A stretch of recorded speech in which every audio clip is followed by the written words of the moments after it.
Hey guys, it's Jenny. Welcome back once again to Solid Gold. Last week we did an update on the male butterfly telescope goldfish that I have in one of my Outtakes wading pools, but that's not all the male goldfish that I have. So we're going to take a look today at my 75-gallon aquarium that has 4 of my other male butterfly telescope goldfish in it. I'm going to go over all the specifics of this aquarium and how it runs and how it's set up, but I figure we'll get to the fun part first and talk about the fish first, and then I'll tell you a little bit about the setup. The first goldfish I want to show you in here is Mordecai. Fun fact, Mordecai is my sister's favorite goldfish of all the goldfish that I have. My sister was featured in a recent video where I did like a sister tag kind of video, and she's really awesome, so I think you should go look at that video so you can get to know her. Do it. Anyway, Mordecai I was able to actually hand select in person from Dandy Aranda's when I went to visit in October of 2015.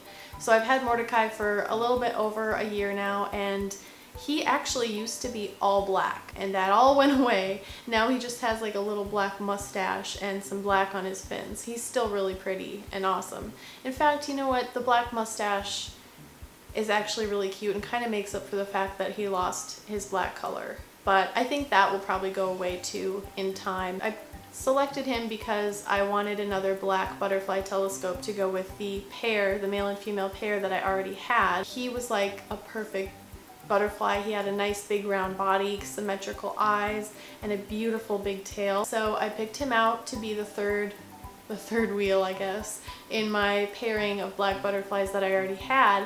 And then he stayed black actually for quite a long time, but I would say about 6 months ago he started losing it, and now he is just mostly orange with some black highlights. Mordecai is actually named after one of the very first goldfish that I ever had. In my first year in college, when I was in a dorm and kind of like on my own in the world for the first time, I decided that my room didn't have enough life in it, because growing up I had always had pets like all around me in my whole life, just pets everywhere. In my dorm room it was like so, there's no life, you know, so I had plants, but I also wanted a pet. So I got a small 5-gallon tank and 2 little baby goldfish from the pet store. And of course, because I didn't know any better, I didn't cycle the aquarium and it wasn't ready for the fish. So the black moor that I ended up getting and naming Mordecai ended up dying like a couple days later because I just did not know what I was doing. But his tank mate, Esther, actually survived for a couple of years. So for not knowing anything about fish and how to take care of them, I'd say that was actually pretty good of me. In here I also have my little Poe. Poe was named after Edgar Allan Poe because I just like Edgar Allan Poe, okay? Deal with it. He's one of my keeper babies from a batch of butterfly telescopes that I bred back in December of 2014. So Poe is actually 2 years old now, and it's really cool for me to do these update videos for you guys, because not only do I let you know what's going on with my fish, but I also learn about what's going on with my fish, because I don't really pay attention that much to how old each of my fish are until I sit down and think about it and realize, oh my gosh, Poe is 2 years old now. That's crazy. His mom is Sophie, and she was a tricolor butterfly telescope who lost all of her black, so now she's just red and white, but I still have her. And then his dad was either Clyde or Luca, and both of those fish were featured in last week's video, so go check that out if you haven't seen it already. Because his mom was Sophie, and she kept her black actually for a really long time, but then she eventually lost her black and became red and white. I almost wonder if Poe's gonna do the same thing since he has her genetics. If he's just gonna demelanize, which means to lose the black color later in life like she did. But so far, he has held on to his black color really well. He has an orange belly, so that's kind of like the first indication that the black might just keep creeping up his side until he's all orange. We'll just have to wait and see, you know?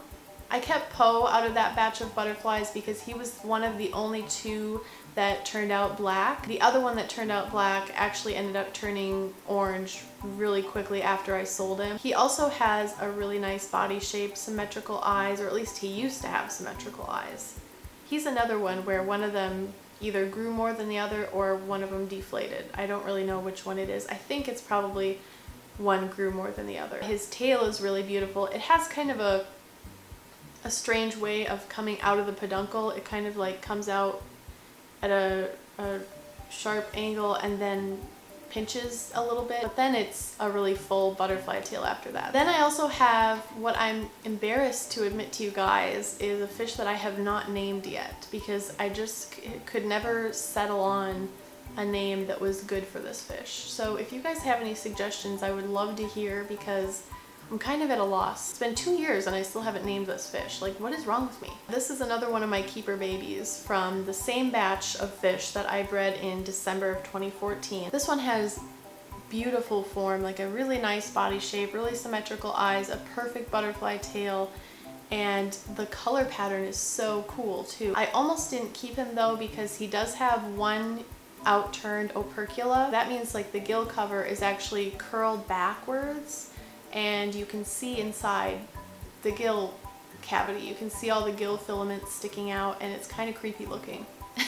So I almost sold this one actually when I sold the other ones from this batch, but the color pattern was so cool and it was such a cool fish aside from the outturned opercula that I ended up keeping him. I'm glad I did, because he's just really beautiful and fun to watch. He's spunky and full of life and super healthy. I've found that out of all the fish that I have, the ones that I bred myself tend to be the healthiest and the hardiest and last the longest. Last but not least, I also have Gandalf in this tank. Gandalf is a red and white butterfly telescope with a crazy huge tail. Like, it's out of control. I also hand selected Gandalf in person when I got to visit Dandy Aranda's in October of 2015, which was an amazing experience. Ken of Dandy Aranda's has his entire basement just full of fish, and they're even like spilling out into the yard. There's tons of tubs out in the yard too, and it's goldfish insanity, let me tell you. And I have a video actually of where I visited Dandy Aranda's and hand selected these fish, so you can see what it was like, and I will put a link to that somewhere in this video as well. So Gandalf is really interesting because somewhere around January of 2016 he turned black. He started getting these spots of black color, and at first I thought, oh my gosh, maybe it's like a reaction to ammonia poisoning or something. When a fish is exposed to high levels of ammonia, later on as kind of part of the healing process, turn black, get patchy black areas on it, and then they'll go away. It started out kind of like that, but my water quality had been fine, so I was kind of confused about what was going on. Around that time the temperature did drop quite a bit, so it could have been that which triggered his color change.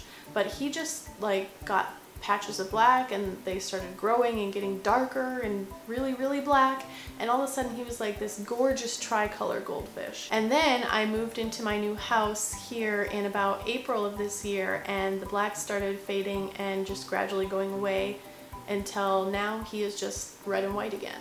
So he's still a pretty fish, but I kind of miss the black coloring because that was really crazy cool. While I was filming the footage for this video, I noticed that one of my other male butterfly telescopes named Banjo has a bacterial infection. And Banjo used to be in the 75-gallon tank, so as I was filming for this video, I noticed that he had patches of redness. He had this once before, I would say about 2 or 3 months ago, where every fin meets his body, it was like a redness, and then red streaks coming down through the fins a little bit too, and he was just kind of acting lethargic and clamping his fins, which means keeping them held tight against his body instead of spread out like they usually are. So I put him in isolation and treated him with an antibiotic, and he got better. After a little bit, when he was still better, I put him back in with the other fish, and now it's back again. So I don't know if it's just something he's prone to, or if I didn't get all the infection completely in the first treatment, so now it's back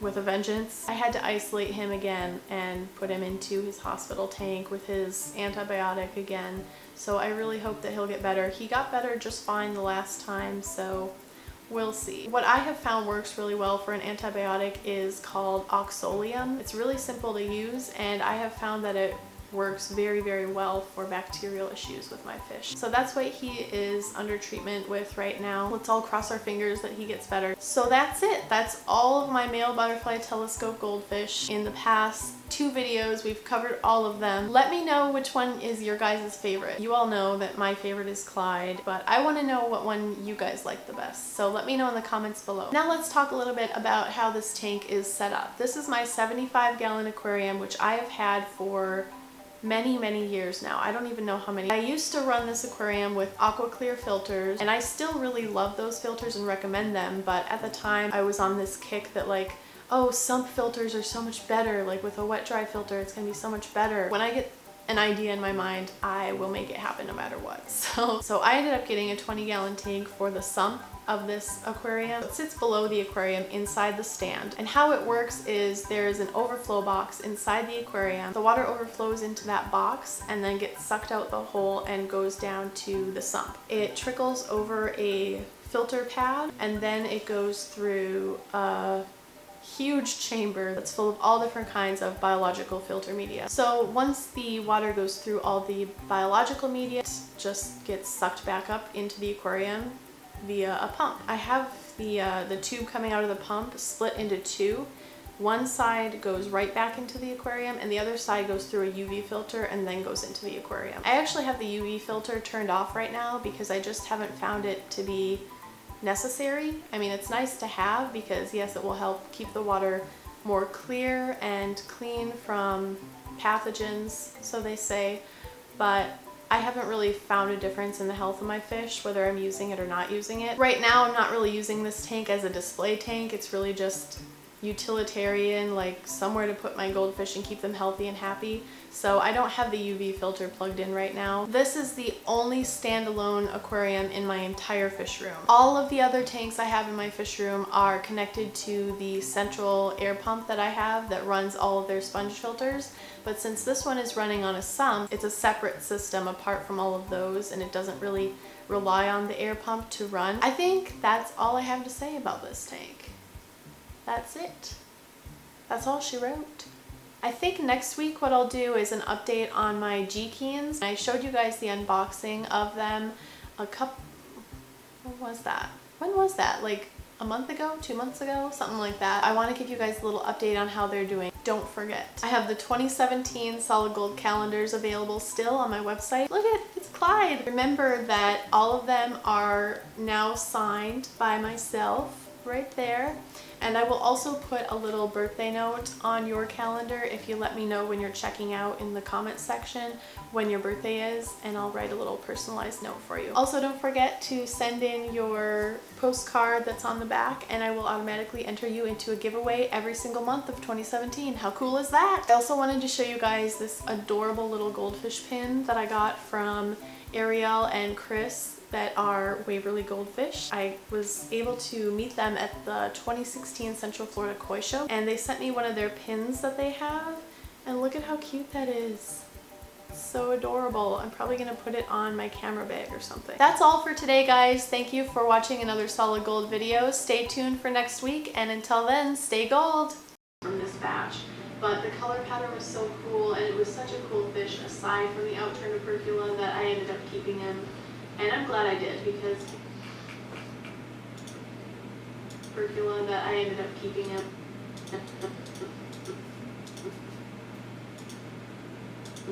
And I myself tend to be the healthiest and the hardiest and last the longest.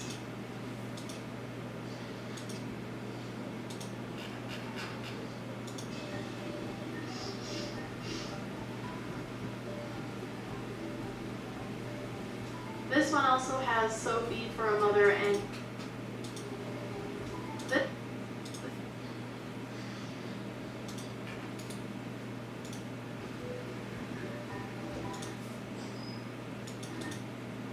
black.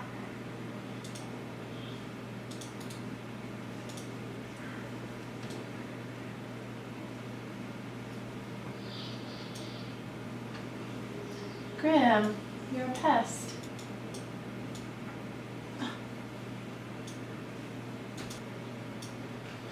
Graham, no.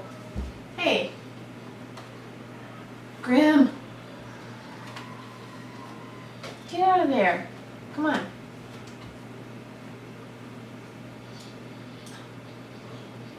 Can't see you, Graham. Graham.